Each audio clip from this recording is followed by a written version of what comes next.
नमस्कार। UP board 2026 की परीक्षा की तैयारी में जुटे सभी विद्यार्थियों का बहुत बहुत स्वागत है।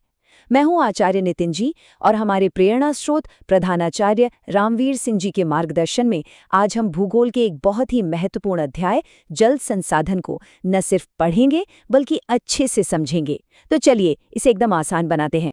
तो चलिए एक बहुत ही दिलचस्प सवाल से शुरुआत करते हैं। जरा सोचिए, हम सबने पढ़ा है कि हमारी पृथ्वी का लगभग 71% हिस्सा पानी ही पानी है। तो फिर हर तरफ पानी की कमी यानी जल संकट की बात क्यों होती है ना ये एक पहेली। तो चलिए आज इसी पहेली को सुलझाते हैं। अब देखिए, उस बड़े संकट की जड़ तक पहुंचने से पहले ये समझना बेहद जरूरी है कि आखिर पानी हमारे लिए इतना इतना कीमती क्यों है। ये सिर्फ H2O का फॉर्मूला नहीं है, ये एक संसाधन है। और हाँ, परीक्षा के लिहाज से ये टॉपिक बहुत ही अहम है। ये एक ऐसा सवाल है जो एग्जाम में अक्सर पूछा जाता है। तो चलिए इसका एक ऐसा सटीक जवाब तैयार करते हैं जिसे पॉइंट वाइज लिखने पर पूरे नंबर मिले। तो सबसे पहली और सबसे बुनियादी बात, पानी ही जीवन का आधार है। इसके बिना तो हम जीवन की कल्पना भी नहीं कर सकते। लेकिन बात सिर्फ यहीं तक नहीं है।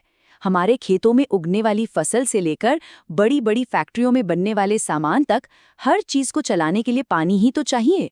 और तो और हमारे घरों के नलों में जो साफ पानी आता है, जिस बिजली से हमारे घर रोशन होते हैं, वो भी तो ज्यादातर पानी से ही बनती है ना। और इन सब से ऊपर हमारी इस धरती का जो नाजुक पर्यावरण संतुलन है, उसे बनाए रखने की जिम्मेदारी भी पानी की ही है।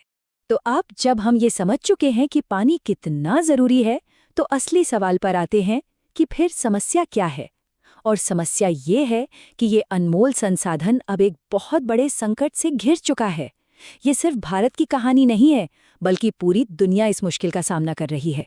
तो आखिर ये जल संकट, ये वाटर क्राइसिस पैदा ही क्यों हो रहा है? इसके पीछे क्या वजह है? एग्जाम के लिए इन कारणों को एक एक करके समझना बहुत जरूरी है।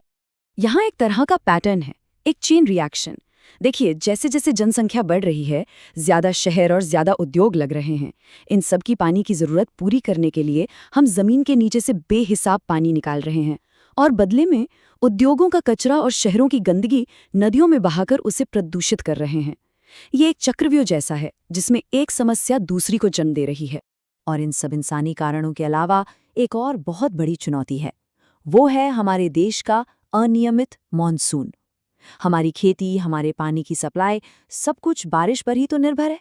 और जब मॉनसून का कोई भरोसा न हो, तो ये अनिश्चितता इस संकट को और भी गहरा बना देती है। अच्छा, तो इस संकट से निपटने के लिए हमने बड़े बड़े बांध और नदी घाटी परियोजनाएं बनाई।